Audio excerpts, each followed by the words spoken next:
Всем привет, дорогие друзья! Вы смотрите очередной выпуск программы «Испытано на себе». Лето 2025 года в самом разгаре. И, конечно, мы не могли не упустить шанс провести замечательное время на свежем воздухе. И, конечно, сейчас особенная пора для пеших прогулок. Поход – это такое замечательное времяпрепровождение для каждого из нас. Все мы помним свои походы из детства. Но сегодня в этот поход отправляюсь я не одна. Нас будет великолепная четверка. И ребята уже ждут. Всем привет! Привет. Знакомьтесь, это Кристиан. Кристиан у нас основатель ЗОЖ-сообщества. Собственно, это тот человек, который сегодня будет координировать весь процесс. Далее у нас Виктория. Виктория – инструктор по йоге. Какая миссия у нее сегодня, мы узнаем чуть позже. А также это Олеся. Олеся у нас преподаватель биологии и химии, и у нее тоже сегодня есть определенная роль в нашем проекте. Об этом чуть позже, но для начала, Кристиан, расскажи, что за локация, почему выбрали именно ее и где мы вообще находимся. Мы сейчас находимся в Молотовской паде. Эта локация известна тем, что здесь есть специальные вулканические породы. То есть раньше на территории Якутии в древности были вулканы. В это сложно поверить, и немногие знают об этом. И мы можем увидеть характерный, эта порода называется вулканический туф. А так вот эта вот вся территория, она также охватывает охотничьи угодья, да, вот городского общества охотников и рыболовов имени Сантаева. И мы проделаем вот этот вот путь. Кстати, почему Молотовская падь? Потому что когда-то здесь во времена Советского Союза находился колхоз имени Молотова. До этого она носила название Спасская падь, по названию Спасского озера. Ну и в целом это тоже ведет историю к Российской империи. Да? То есть это вот именно Спасская падь, определенные христианские корни. Кристиан, то есть теоретически мы должны сегодня увидеть вот такие вещи в большом количестве. Не просто вот одна такая большая глыба, да, а много их будет. Ну, определенное скопление, да, ну, как раз-таки мы увидим определенных таких пород. Хорошо, ну а территориально, где мы находимся, многие телезрители сейчас скажут, а где это вообще? Мы находимся в 16 километрах от Кильдямцев. Мы приехали на машинах, да, со съезда со стороны Сырдаха, то есть не доезжая до Тулагина и Кильдямцев, здесь ведет дорога на авто. Но лучше, конечно, ехать на высокой машине, чтобы не застрять.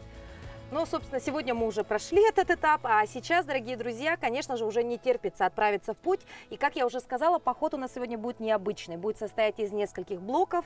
И мы, конечно же, хотим максимально с комфортом и с какими-то полезными знаниями провести это время. Идем пока за Кристианом. Кристиан, ты сегодня идешь с 3 красавицами. В ответе за тех, кого приручил, как минимум. Так.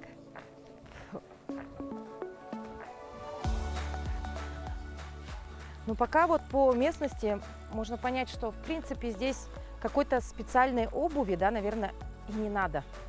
Такая хорошая траектория передвижения. Да, Кристиан? Ну, желательно, конечно, в походы носить такую вот специальную трекинговую обувь, чтобы было более комфортно. Потому что, когда много ходишь, многие устают, затекают, на следующий день могут болеть, особенно для неподготовленного человека. Так, мы идем туда, в ту сторону, да, пока что? Да. Кристиан, а здесь еще какие-то мероприятия можно проводить, или это так не очень популярное место? Ну, здесь иногда проводились соревнования по спортивному ориентированию. Мы можем увидеть вон там вот специальные такие пометочки, да, вон синие. На деревьях, да. Да.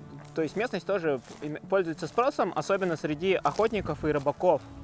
Ну и, конечно, среди ориентировщиков, да, потому что отличаются своей живописностью, и в целом считается, что здесь достаточно хорошие природные ресурсы, да, ведь не зря как бы охотничьи угодья тут находятся.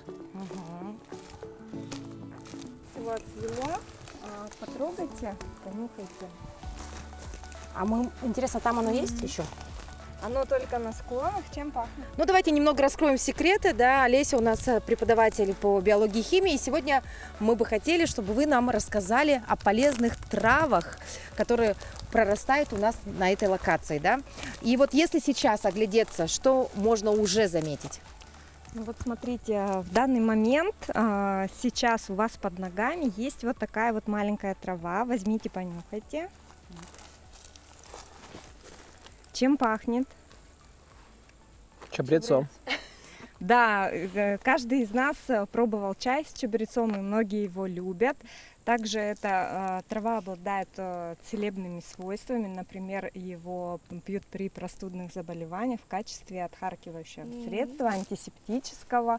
И у нас он произрастает на склонах сопок, и собирают его во время цветения. Вот в данный момент он уже закончил цветение, но все равно накопленные эфирные масла, то есть если почувствовать, да, потереть в руках ее, то они очень хорошо чувствуются. И у него такие мелкие сиренево-фиолетовые цветочки бывают. А собираем мы зеленую часть или цветочки? Или и то, и другое? Собираем аккуратненько, потому что он вот такими вот островками, кустиками растет маленькими. Собираем аккуратно, обязательно оставляем какую-то часть на месте, да, чтобы в следующем году снова были в этом месте такие растения. Собираем в период цветения аккуратно целые части, да, то есть и цветки, и стебли.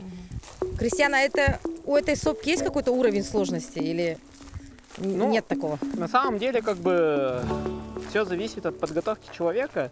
Уровень сложности невысокий, да, потому что это маршрут выходного дня, да, то есть обычно вот мы в мае ходили в поход, он был с остановки в Кильдямсах, мы выехали из автовокзала на 105-м автобусе, доехали до остановки в Кильдямсах и оттуда пошли пешком.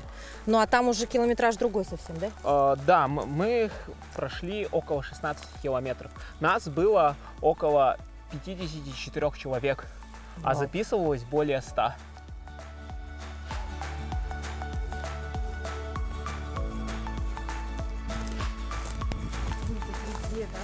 Да, вот теперь я везде вижу чабрец, я теперь знаю, как он выглядит. И мне везде теперь мерещится или не мерещится тот самый чабрец.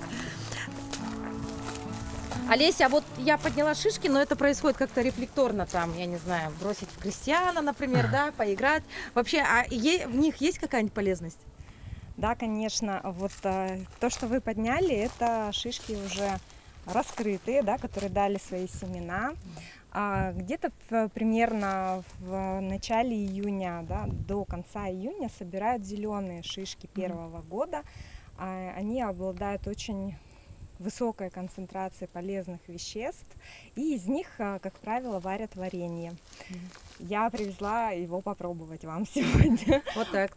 Испытано на себе, испытаем на себе это варенье и поделимся. Поделюсь секретом, то есть в начале, то есть когда вы чувствуете недомогание при ОРВИ различного происхождения, можно принимать по несколько ложек вместе с чаем, перед чаем, да, и все симптомы абсолютно пропадают. Мы можем видеть вот здесь вот различные породы, да, просто даже мы идем и встречаем, да, вулканические туфы, которые вот, валяются везде. Вот, пожалуйста, они везде здесь. Вот такие вроде бы камни, но это не камни, это вулканическая порода. Вот тоже вулканическая порода. Оказалось бы кирпич, да? А это вот что, гриб? Поганка? Да, это... Трогать нельзя. Съедобный? А, все, нельзя трогать, уходим. Сейчас соберем все, что надо, что не надо. Хорошо, что с нами есть преподаватель по биологии.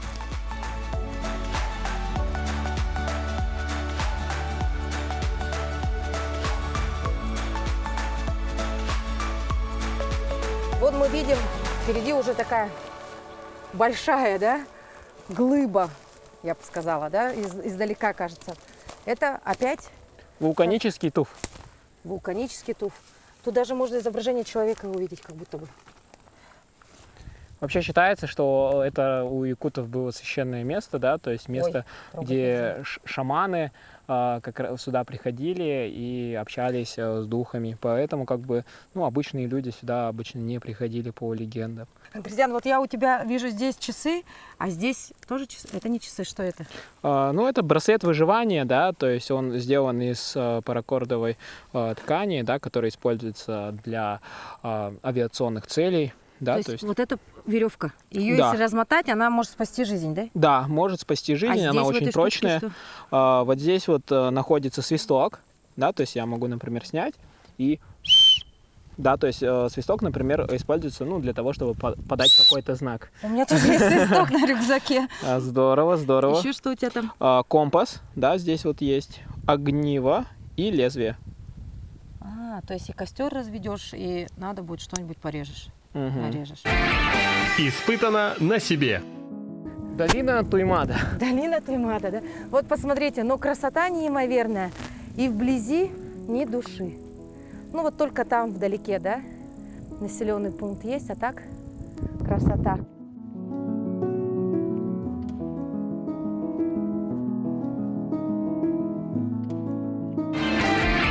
Испытано на себе. Итак, дорогие друзья, мы находимся на вершине этой прекрасной сопки, и сейчас мы переходим к такому очень приятному моменту, это моменту релаксации. И не просто так мы решили заняться этим, потому что с нами сегодня в нашей команде находится Виктория, она у нас тренер по йоге. Ну как не заняться йогой с таким опытным человеком, да? Ну и, собственно, занимаются одни девочки, потому что Кристиан пока отдыхает, наш гид устал, но мы, девочки, можем помедитировать, правильно? Да, всем привет еще раз. Значит, я с собой в поход взяла такие интересные вещи, как ремешки и маленький мини-ролл. Да. Мы сейчас, пока поднимались, у нас устали немножко ноги, да, мышцы мы напрягли. И сейчас мы сделаем такую небольшую релаксацию. Пожалуйста, садитесь. Ага. Так, Спиной сюда. Ага. Садитесь спиной сюда, ножки вытяните.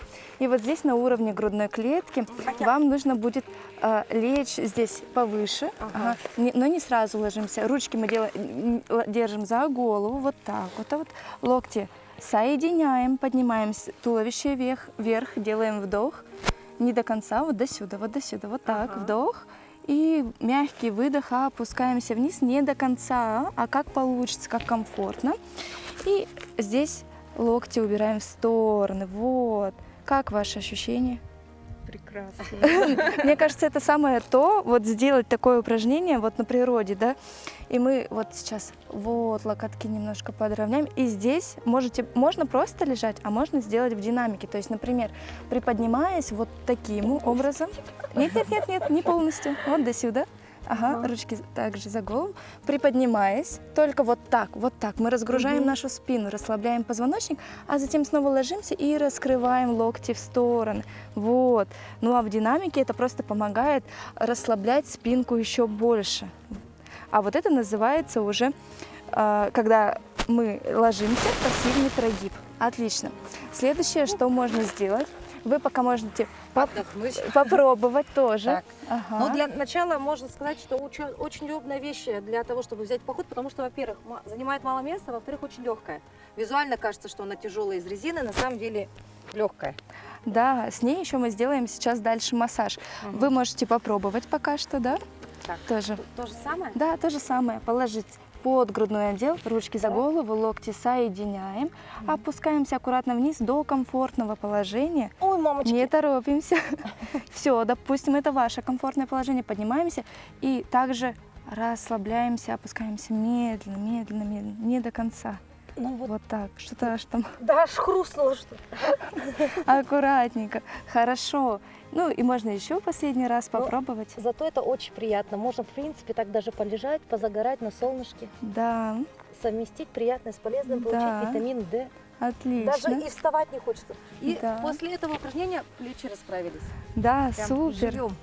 Так, И дальше. второе, что тоже важно разгружать во время походов, особенно для женщин, это поясница.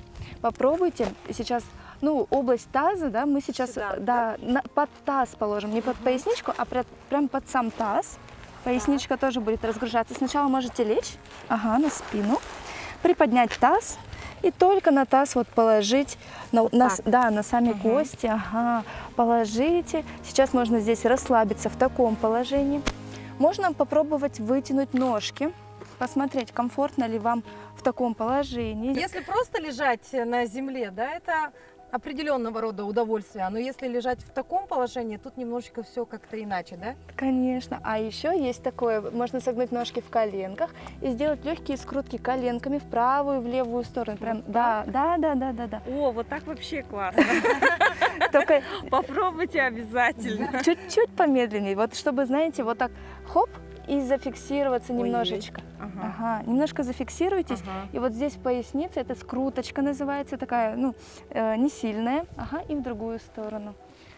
Вот. Вот для позвоночника, вот именно в этой области поясничной, да, очень классное упражнение. Отлично. Теперь, пожалуйста, согните ножки в коленках, приподнимите ножки вверх. Нет, прям, ноги? да, коленки вверх. Вот. Согните ножки в коленках. Да, во-во-во-во-во. И Какие новые ощущения. Новое ощущение, говорит хорошо, Олеся. ручками обхватываем здесь.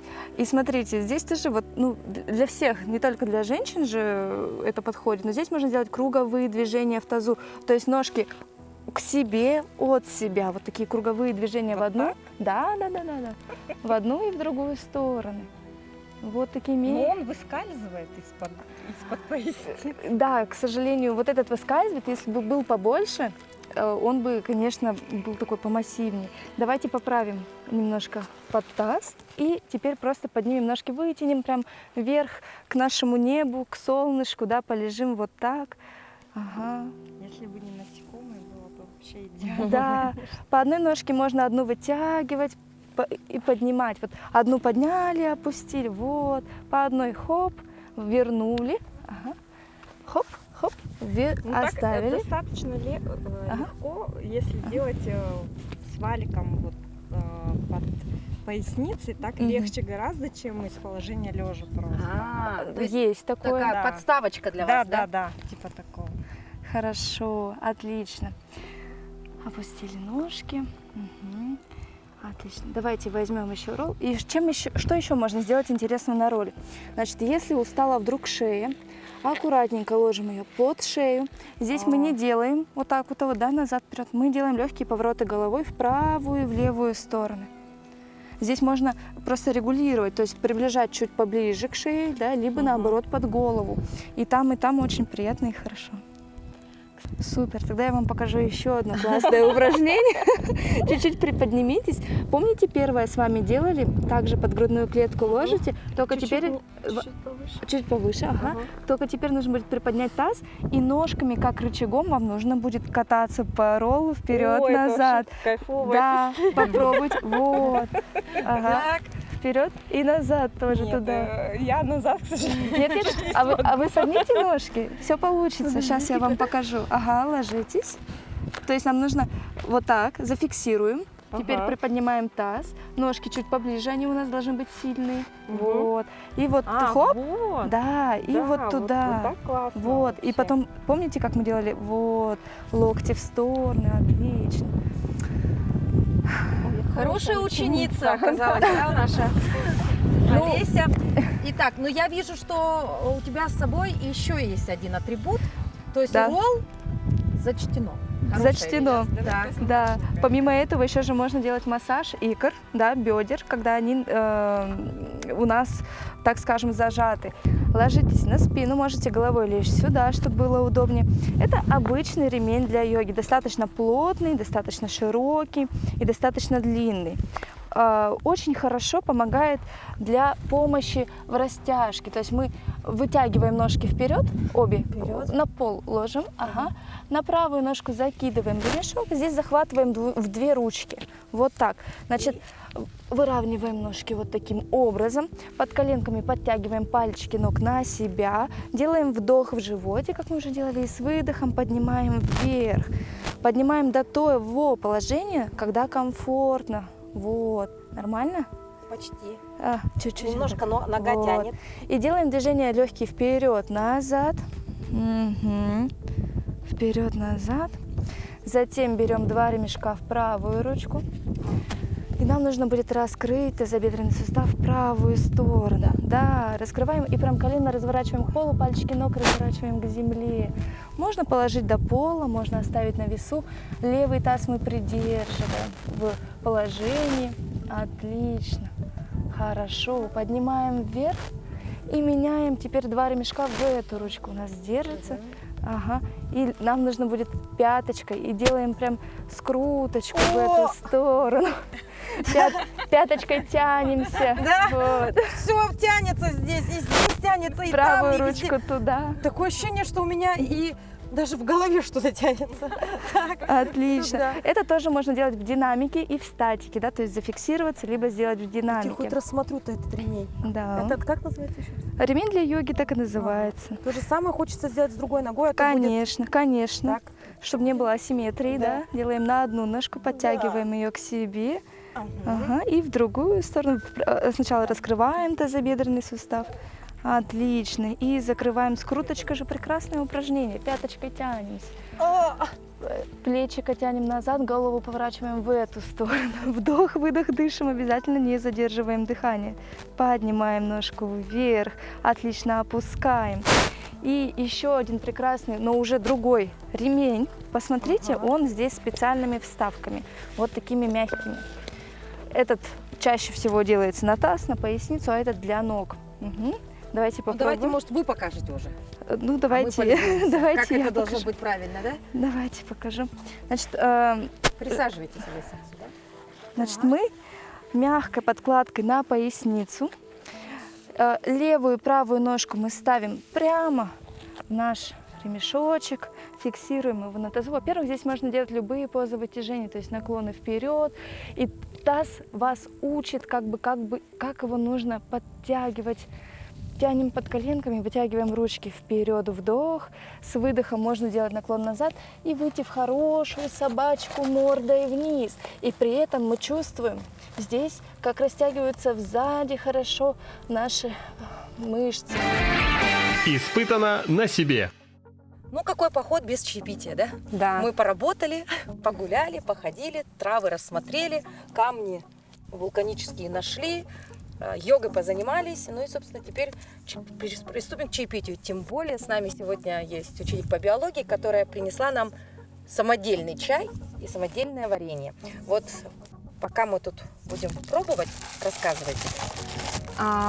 Где-то начиная с середины, конца июня и до конца июля включительно у нас цветет такое растение, которое называется иван-чай в народе. Научное название у него кипреус калисный. Я принесла вам попробовать отвар из такого чая.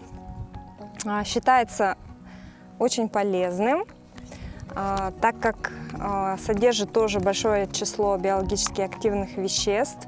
В старину его наши предки употребляли вместо чая. И здесь очень важно его правильно заготовить. Так, секреты. Да, дело в том, что если мы планируем использовать это растение в качестве чая, то его нужно предварительно перед сушкой заферментировать. Что это такое? Ферментация – это такой процесс, когда мы активируем разрушающие ферменты для некоторых биологических веществ. Грубо говоря, так поступает со всеми растениями, которые употребляют в качестве чаев, да, то есть и чай в том числе. Для этого собранные листья, когда они чуть-чуть подвяли, и их немного скручивают в руках. Вы, наверное, сами видели, когда вы покупаете настоящий чай, что листья там закручены либо в шарики, либо в трубочки, да? И это сделано не случайно, это делается вручную, и называется этот процесс ферментации. То есть просто помять? Помять, чтобы выделился сок, и оставить так примерно на сутки в какой-нибудь емкости, закрытой марлевой тканью или просто хлопчатобумажной тканью. В это время как раз происходит процесс ферментации, когда ферменты, находящиеся внутри растения, начинают, скажем так, все биологические вещества, они очень сложное химическое строение имеют. И ферменты их начинают постепенно разрушать, приводя в более простую форму. Грубо говоря, после ферментации максимальное количество биологически активных веществ находится в биодоступной форме. Вот, поэтому, приготавливая иван-чай таким образом, мы получаем очень вкусный и полезный напиток. А вот иван-чай, вот мы сейчас видим, здесь его достаточно много. Мы собираем Также в период... цветочки. Нет, некоторые Листики. собирают цветочки, чтобы придать, скажем так, заготовкам более красивый вид, ну и чтобы в чае эти цветочки тоже приятный цвет.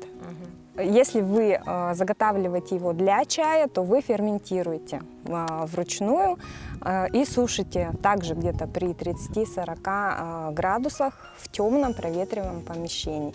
Можно это делать в духовке и поставить тоже только нужную температуру и чуть-чуть ее приоткрыть. Важно не пережарить листья, то есть высушенные растения должны примерно по цвету быть такие же, как и натуральные, ну чуть-чуть темнее. То есть, или даже когда вы выбираете травы, допустим, да, важно, чтобы они слишком темный вид не имели. Если темный вид, значит, они сушились при другой температуре, более высокой. Ну что, на вкус это очень вкусно, да? А вот по насыщенности должно быть именно такого цвета, не густой и не Не светленький. густой, да, это такой светло-желто-зеленый цвет. Кто любит покрепче, может делать покрепче. То есть зависит же от того, сколько сырья вы туда положите. Да? Я вижу, скажем что так. Кристиану понравилось больше всего, он выпил Если практически, хотите да. еще. практически в первые минуты уже нашего чаепития. Кристиан Спасибо. выпил все. Вика? И если говорить о полезности, о полезных свойствах иван-чая, Это просто кладезь вообще питательных веществ, микроэлементов. Его очень хорошо пить как раз в летний период для тех, кто хочет привести свой вес в норму, отладить какие-то процессы на уровне обмена веществ. Заменять им обычный чай на летний период очень полезно. Кроме того, неферментированный иван-чай имеет массу целебных свойств. Это лекарственное растение, которое зарегистрировано официально, да, и его можно применять в качестве отхаркивающего средства, потому что неферментированные листья, они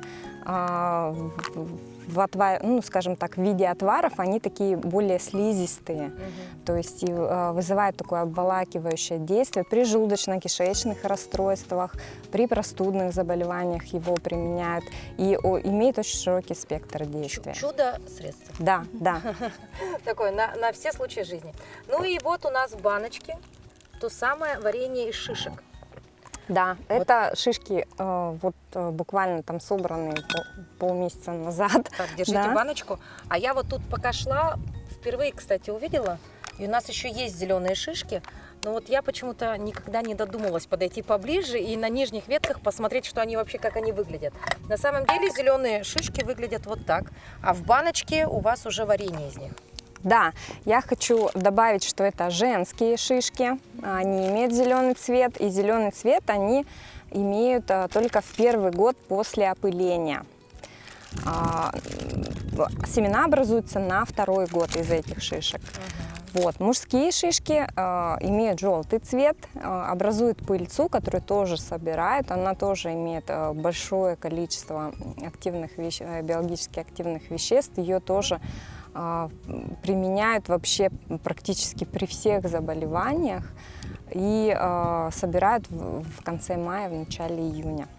Процесс приготовления, ну мы пока пробуем, Так, слушаем. пробуйте. Процесс приготовления, то есть на одну часть шишек столько же сахара берут.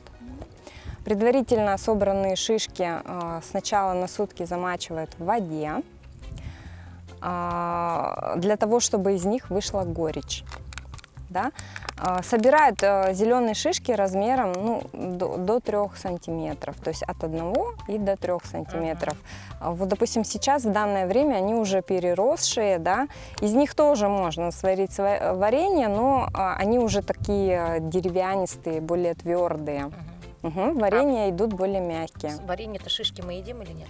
Можете попробовать, но это, скажем так, на любителя. Ну, знаете, вот поделиться. Я вот впервые ем варенье из шишек. По мне, сначала, конечно, в начале сладкий вкус. Далее какое-то такое слегка вяжущее Да, есть. ощущение такое, знаете, обволакивающее. А потом безумный вкус такой хвои, да? То есть хвойный вкус присутствует, но он не настолько прям вот как будто ты веточку еле Да. сгрызла, да?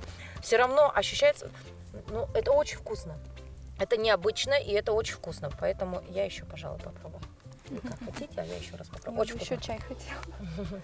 Варится на медленном огне. Важно, чтобы вот этот весь процесс варки, он не перекипал, да, то есть должен быть такое медленное кипение до тех пор, пока вы не видите загустения.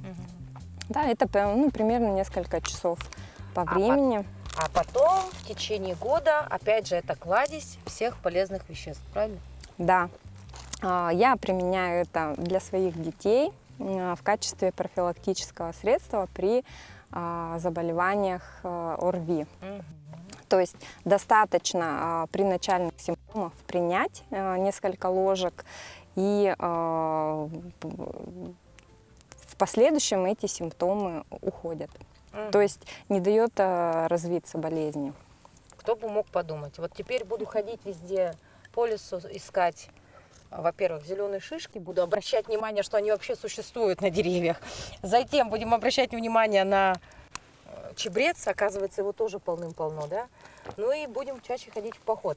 Но тем временем вот засиделся у нас Кристиан, но как у путешественника не спросить, что есть интересного в рюкзаке? Конечно, сегодня у нас была маленькая дистанция, да, навряд ли ты набрал там много всего, но как у опытного человека прям хочется, вот как у девушек же в дамской сумочке всегда есть что-то интересное.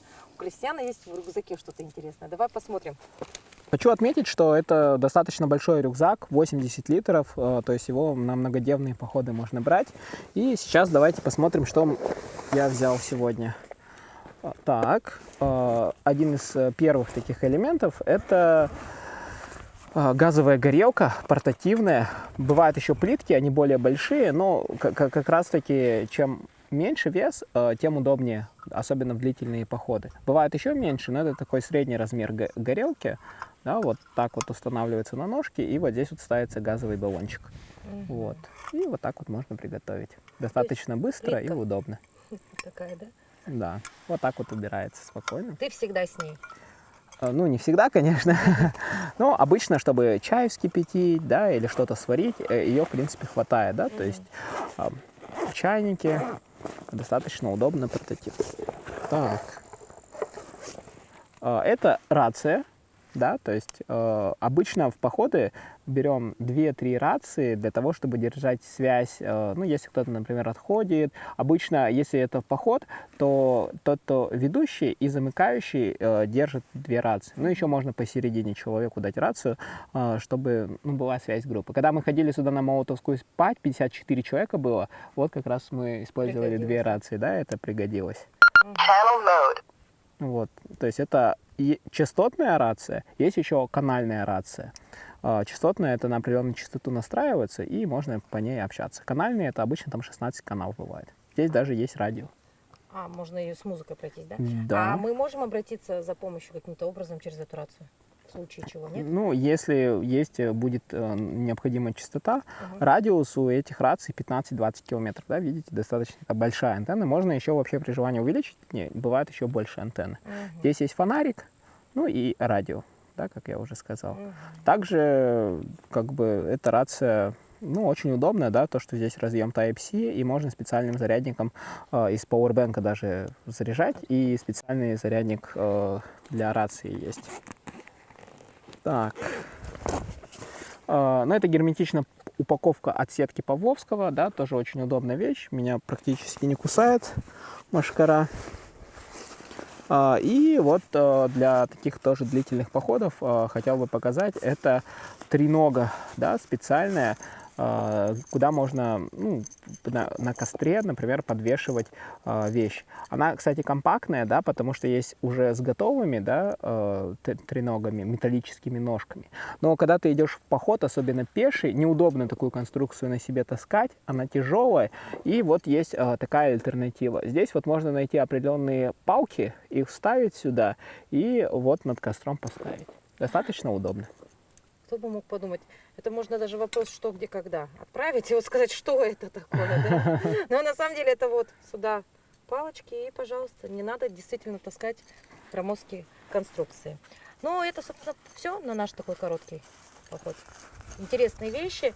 Но и так, конечно, сидеть-то можно здесь часами, месяцами, неделями. Но у нас впереди еще спуск. И, конечно же, мы обратим внимание на травы, растущие в этой местности. Уже подкрепились, отдохнули, зарядились энергией, и поэтому в путь. Испытано на себе. Кристиана, если говорить о самых популярных направлениях для именно пеших прогулок, вот для подобных походов? Ну, одно из самых популярных направлений – это около Табагинского мыса, да, маршрут от Кулат до Табагинского мыса. То есть это такой достаточно несложный маршрут и маршрут выходного дня, который можно посетить, да, почти с любой физической подготовкой. И открываются прекрасные виды на Лену, и можно доехать даже на автобусе. Да, на 101-м автобусе доезжаем до Табаги и идем в сторону Кулат. Да, можно пойти в ту сторону и потом оттуда заказать такси. Также есть маршруты, связанные, например, Кангаласский мыс, да, можно прогуляться в ту сторону. Есть также пешие маршруты по сопкам, да, около Чучур-Мурана. Можно с Радуги дойти до птицефабрики. Также это можно пойти по Маганскому тракту, да, то есть тоже разные маршруты есть. Мы даже зимой ходили, да, исследовали, даже в минус 40, даже в минус 50 такие экстремальные походы делали. То есть для жителей республики даже климатические условия это не, знаешь, не ограничитель для того, чтобы не пойти в поход, да, и зимой ходят. Да, безусловно. Только нужно подготовиться очень хорошо, да, то есть, конечно, ты в легкой одежде в такой поход не пойдешь. Испытано на себе.